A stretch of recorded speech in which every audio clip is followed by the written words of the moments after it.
चंडीगढ़ से बड़ी खबर है। सरपंच एसोसिएशन हरियाणा की सीएम के साथ दूसरे दौर की बैठक जो है वो शुरू हो गई है। हरियाणा सरपंच एसोसिएशन पहले दौर की बैठक से संतुष्ट, सकारात्मक माहौल में बैठक हुई है। आज सरपंच को लेकर ये सहमति बन सकती है। 9 मार्च को मिलने का समय दिया गया था।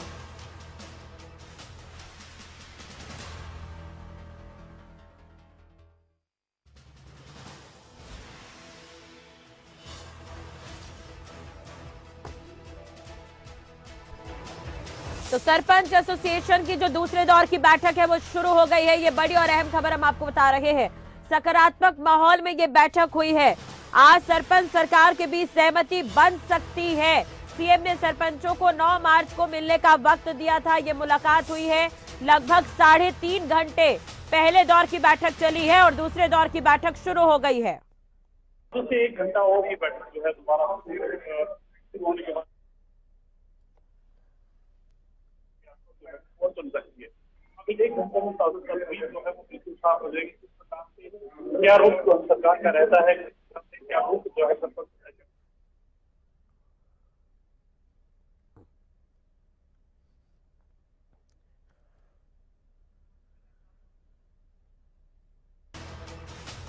तो संवाददाता तारा हमारे साथ जुड़े हुए ज्यादा जानकारी के साथ। तारा, अभी क्या कुछ अपडेट है? बैठक दूसरे दौर की शुरू हो गई है, कब तक चल सकती है बैठक? जानकारी पूरी।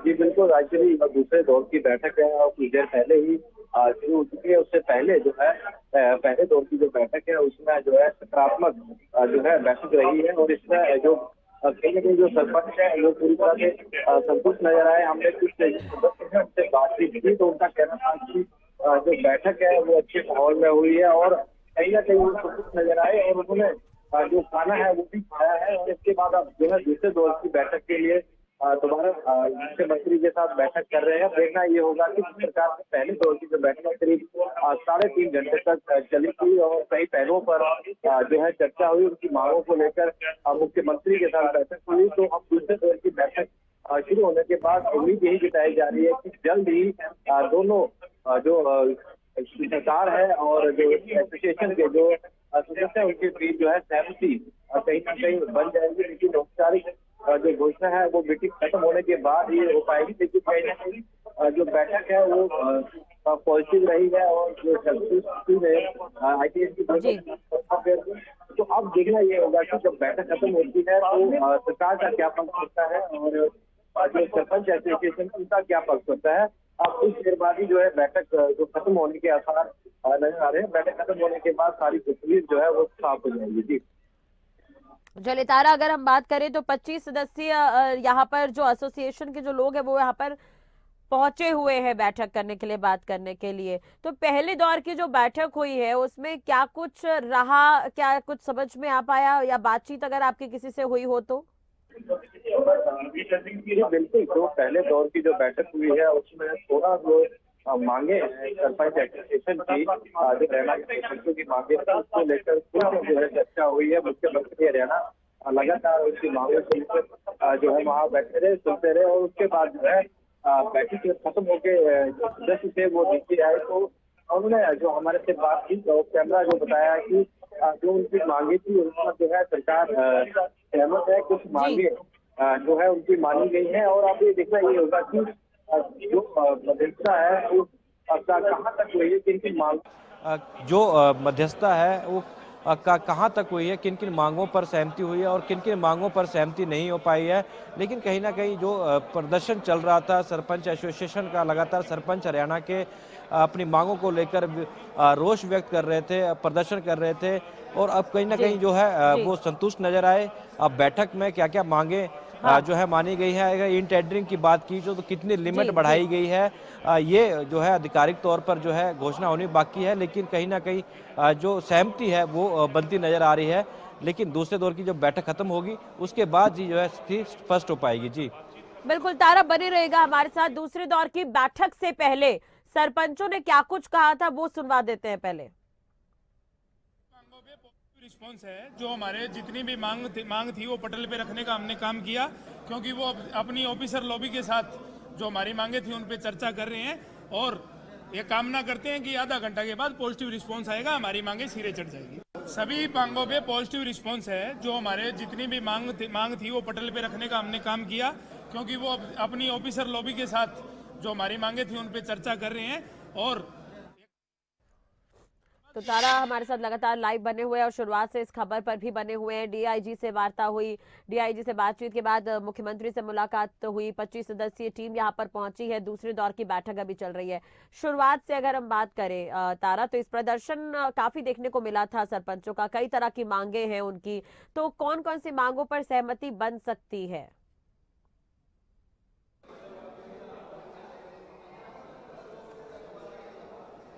जी बिल्कुल, लंबे समय से जो है हरियाणा के सरपंच अपनी मांगों को लेकर प्रदर्शन करते आए हैं। चाहे जिला स्तर की बात की जाए, चाहे पंचकुला में 4 दिन लगातार जो जी। मुख्य मार्ग है हाउसिंग बोर्ड चौक पूरी तरह से जाम रखा, पक्का धरना लगाया गया। हाँ। और उसके बाद जो है 4 दिन के बाद एक जो है निमंत्रण बातचीत का जो आया मुख्यमंत्री की तरफ से, आज की तारीख जो है 9 मार्च का समय दिया गया था। और इससे पहले जो डीआईजी हैं law and order OP Narwal, उनके साथ बैठक हुई। बैठक भी जो है पॉजिटिव रही। और उसके बाद अब हरियाणा निवास में करीब पहले दौर की जो बैठक थी वो 3.5 घंटे तक चली, जिससे अंदाज़ा लगाया जा सकता है कि हर मांग पर जो है बारीकी से चर्चा हुई, बातचीत हुई। और जो दूसरे दौर की जब बैठक शुरू हुई उससे पहले भी जो है हमने जो सरपंच एसोसिएशन के जो पदाधिकारी हैं उनसे बातचीत की थी, तो उन्होंने कहा है कि कहीं ना कहीं उनकी मांगों को लेकर सरकार के बीच सहमति बन जाएगी। उनको उम्मीद है कि जो उन्होंने मांगे अपनी रखी हैं, जिस प्रकार से जो है पटल पर जो मांगे रखी हैं, मुख्यमंत्री को अपनी मांगे बताई हैं, उसी तरह से जो है उन्हें एक पॉजिटिव रिस्पांस जो है आने की उम्मीद है। तो लेकिन अब जो दूसरे दौर की बैठक शुरू हो चुकी है, इससे पहले जो अधिकारी थे मुख्यमंत्री द्वारा जो है अधिकारियों के साथ भी एक बैठक की गई, जब जो बीच दोनों बैठकों के बीच का एक समय रखा गया था आधे घंटे के दौरान। तो अब जो है दूसरे दौर की बैठक शुरू होगी है। और क्या सरकार का फैसला है वो जो मुख्यमंत्री हरियाणा है वो सभी जो सदस्य हैं सरपंच एसोसिएशन के उनको बताएंगे। और उसके बाद जो सदस्य कमेटी है वो अपनी सहमति जताएगी कि जो मांगे सरकार ने मानी है उससे सहमत है या नहीं है।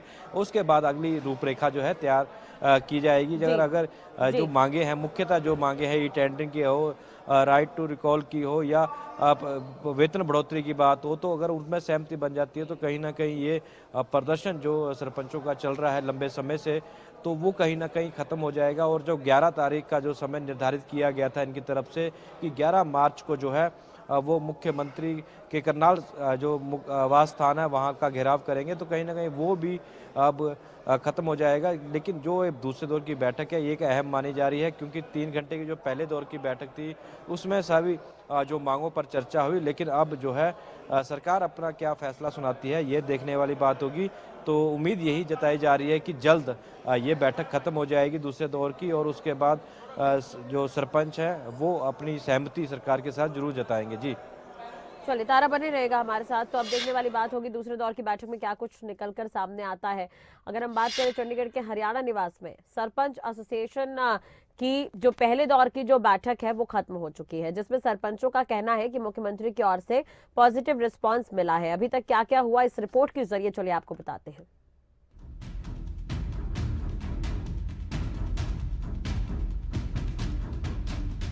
आज की तारीख में हरियाणा में सबसे गर्म मुद्दा ई टेंडरिंग का है, जिसे लेकर पिछले 2 महीने से प्रदेश में संघर्ष की स्थिति देखने को मिल रही थी। चंडीगढ़ पंचकुला के बॉर्डर पर 4 दिन तक धरना देने वाले प्रदर्शनकारी सरपंचों को इस आश्वासन के साथ उठाया गया कि 9 मार्च को सीएम मनोहर लाल उनके साथ मुलाकात करेंगे और इस समस्या का हल निकालने के लिए विचार विमर्श करेंगे, जिसके चलते सरपंचों को 9 मार्च का बड़ी बेसब्री से इंतजार रहा। और अब गुरुवार यानी कि 9 मार्च का दिन आया तो सरपंचों का एक प्रतिनिधिमंडल सरकार से बात करने के लिए पंचकुला पहुंचा, जहां उनकी मुलाकात पहले हरियाणा के डीआईजी ओपी नरवाल के साथ हुई, जिसके बाद तमाम सरपंचों को खुद डीआईजी ओपी नरवाल चंडीगढ़ के हरियाणा निवास में सीएम मनोहर लाल के समक्ष लेकर पहुंचे। जो हरियाणा निवास पहुंचे हैं, क्या उम्मीद है, किस तरह से जो है पहले डीआईजी के साथ जो बैठक हुई कैसे माहौल में हुई है? वहाँ तो हम बैठे थे, डीआईजी साहब तो हमारी मध्यस्थता कर रहे थे। तो बातचीत होगी तो मसला भी हल होगा, बातचीत से सब मसले हल होते हैं। तो मुख्यमंत्री जी पहुंच चुके हैं, क्या उम्मीदें हैं आपको? वो भी उम्मीद है मुख्यमंत्री जी से हमें कि हमारा मसला सॉर्ट आउट होगा और गाँव का विकास करेंगे। तो सभी सदस्य शामिल होंगे इसमें? हाँ जी, सभी के सभी क्या 25 क्या आर्गुमेंट रखे जाएंगे मुख्यमंत्री के समक्ष? वो जो हमारी मांगी वो रखेंगे, कोई मुकदमों को लेकर भी बातचीत की जाएगी जो की जाएगी। आंदोलन के अंदर हमेशा जब कोई मसला सॉर्ट आउट होता है तो मुकदमे में वो रद्द होते हैं सभी के सभी। आज की वार्ता विफल होती है तो क्या आगे की रणनीति क्या है? वो तो बाद की बातें, देखो क्या होता है। 11 तारीख को जिस तरह से कूच का ऐलान किया हुआ वो है सब करनाल, बाद की बातें हैं। हमारी पहले मीटिंग होगी, उसमें देखते हैं क्या होता है, उसके बाद। पंचकुला से धरने से उठाए जाने के बाद सरपंच एसोसिएशन ने कैथल में भी एक अहम बैठक बुलाई थी, जिसमें उन्होंने अपनी मांगों को लेकर एक बार फिर से सरकार को चेतावनी देते हुए कहा कि अगर 9 मार्च को हमारी मांगें नहीं मानी गई तो 11 मार्च को फिर से आंदोलन होगा। हमने अपना जो आंदोलन चलाया हुआ है, हमने गांव देहात बचाओ आंदोलन, उसी विषय पर हम पूरी कमेटी हमारी इकट्ठा हुई थी। 9 तारीख का हमें डीआईजी साहब के माध्यम से जो निमंत्रण मिला है मुख्यमंत्री जी का, 9 तारीख को मुख्यमंत्री जी आप लोगों से वार्ता करेंगे। अगर 9 तारीख को हमारी मांगें नहीं मानी जाती, हमारा मसला सॉर्ट आउट नहीं होता टेबल पर बैठ के, तो हम 11 मार्च को करनाल के अंदर सीएम हाउस का घेराव करेंगे, लाखों की संख्या में ग्रामीण क्षेत्र के लोगों को अपने साथ लेकर। करीब 2 महीने से ही टेंडरिंग का विरोध कर रहे सरपंचों का कहना है कि राइट टू रिकॉल का कानून विधायक और सांसदों पर भी लागू होना चाहिए, क्योंकि सरपंच भी सांसद और विधायक की तरह चुने हुए प्रतिनिधि है। साथ ही अपनी बैठक के बाद सरपंच एसोसिएशन के प्रदेश अध्यक्ष रणबीर समैन ने 3 मुख्य मांगे सरकार के सामने रखी, जो इस तरह से है। पहली, मनरेगा के रेट बढ़ाए जाए। दूसरी, मनरेगा की ऑनलाइन हाजिरी बंद की जाए। तीसरी, ई टेंडरिंग खत्म की जाए और ग्राम पंचायत का दायरा बढ़ाया जाए। बैठक के बाद सरपंच एसोसिएशन की तरफ से कहा गया कि अगर सरकार इन मांगों को मान लेती है तो हम आंदोलन खत्म कर देंगे। ब्यूरो रिपोर्ट, खबरें अभी तक।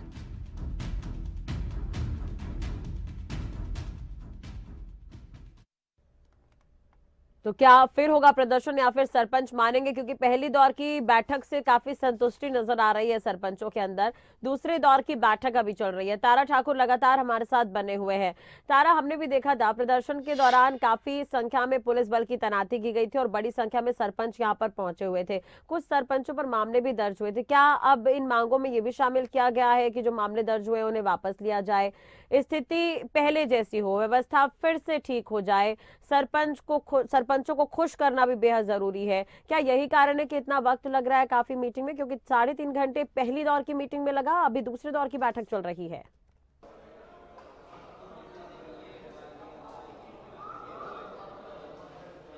जी बिल्कुल, जो गांव का सरपंच होता है वो पूरे गांव का जो है नेतृत्व करता है और कहीं ना कहीं पूरे हरियाणा के जो सरपंच थे जो नेतृत्व कर रहे थे अपने अपने गांव के, वो 4 दिन तक लगातार जो है पंचकुला के चंडीगढ़ हाउसिंग बोर्ड चौक पर डटे रहे, जिसके चलते जो यातायात है वो भी बाधित रहा, लाठीचार्ज हुआ और इस दौरान जो है हिंसा भी हुई। वहां पर इसको लेकर एक मामला जो है पंचकुला के सेक्टर 14 थाने में दर्ज किया गया था और उसके को लेकर भी जो है आज ये बैठक में ये मांग रखी गई है कि जो विभिन्न मामले दर्ज किए गए हैं, जो प्रदर्शनकारी सरपंच थे, प्रदर्शन के दौरान जो मामले दर्ज किए गए थे उनको भी जो है वापस लिया जाए, वो एफआईआर है वो रद्द की जाए। इस मांग को लेकर भी जो है चर्चा हुई है। अब देखना ये होगा कि जिस प्रकार से पंचकुला में जो है लाठीचार्ज हुआ था, बैरिकेड तोड़ने की कोशिश की गई थी और माहौल वहाँ पर जो है इतना खराब हुआ था, जिसके बाद पुलिस ने मामला दर्ज किया था, उसको लेकर भी जो है अब जो सरपंच एसोसिएशन के पदाधिकारी हैं उन्होंने अपनी 16 मांगों में एक मांग ये भी रखी है कि ये जो एफआईआर दर्ज की गई है इसे भी रद्द किया जाए। इसके अलावा जो गांव के विकास कार्यों के लिए गांवों के जो पंचायतें हैं उसको कैसे मजबूत किया जा सके, अगर पंचायतें मजबूत होंगी तो सरपंच को जो है जिम्मेवारी जो है पूर्णतः देनी चाहिए, जो अधिकार हैं उनके वो पूर्णतः दिए जाने चाहिए, ताकि एक सरपंच जो गांव का नेतृत्व करता है वो पूरी तरह से अपने गांव का विकास कार्य कर सके और उनको जो है ताकत सरकार देने का काम करे। तो ये अलग अलग मांगे हैं जिसमें कई मांगों को रखा गया है। पंचायतों को मजबूत करने की बात हो, चाहे सरपंच जो जनता के लिए काम कर रहे हैं उनके वेतन बढ़ोतरी की बात हो, पेंशन बढ़ोतरी की बात हो, तो कई चीज़ें हैं। क्योंकि टोल फ्री करने की बात भी जो है इन मांग पत्र में रखी गई है, जिसमें क्योंकि जो सरपंच हैं रोजाना जनता के कामों से, ग्रामीणों के कामों से शहर आना जाना या अन्य स्थानों पर आना जाना रहता है, तो उसके कारण जो है वो टोल फ्री करने की भी जो है मांग वो कर रहे हैं। तो अब 16 मांगे हैं, 16 मांगों में अलग अलग समय जो है वो मुख्यमंत्री ने मांगों को सुना, उस पर विचार किया, उसके बाद जो अधिकारी थे उनके साथ चर्चा की, विचार विमर्श किया। तो अब दूसरे दौर की जो बैठक है उसमें अब अंतिम निर्णय जो है वो सरकार लेगी। सरकार का क्या फैसला है ये दूसरे दौर की बैठक ख़त्म होने के बाद स्थिति स्पष्ट हो पाएगी कि सरपंचों की जो मांगे हैं उनको 3 घंटे तक सुनने के बाद सरकार का क्या रुख है, सरकार क्या अपनी सहमति जताती है, किन मांगों पर जो है मोहर लगाती है, ये दूसरे दौर की बैठक जो ख़त्म होगी उसके बाद क्लियर हो पाएगा। लेकिन अभी सभी मांगों को लेकर जो है पूरी तरह संतुष्ट जरूर नजर आए सरपंच, लेकिन सहमति जो बनी है, किन किन मांगों पर बनी है, वो आधिकारिक तौर पर जो है दूसरे दौर की बैठक खत्म होने के बाद स्पष्ट हो पाएगा। जी चलिए, नजर बनाए रखेगा तारा। और एक तरह से देखा जाए तो काफी जरूरी भी है कि जल्द से जल्द अब सरपंचों की जो परेशानी है वो दूर हो जाए। अब सरकार की तरफ से ये भी कहा गया था कि उनकी बात को सुना जाएगा और 9 तारीख का वक्त यहाँ पर दिया गया था और बिल्कुल वैसा ही सीएम अभी ये मीटिंग कर रहे हैं। शॉर्ट में आपसे जानना चाहेंगे कितनी देर और ये मीटिंग चल सकती है दूसरे दौर की, इसे लेकर कोई जानकारी है क्या आपके पास?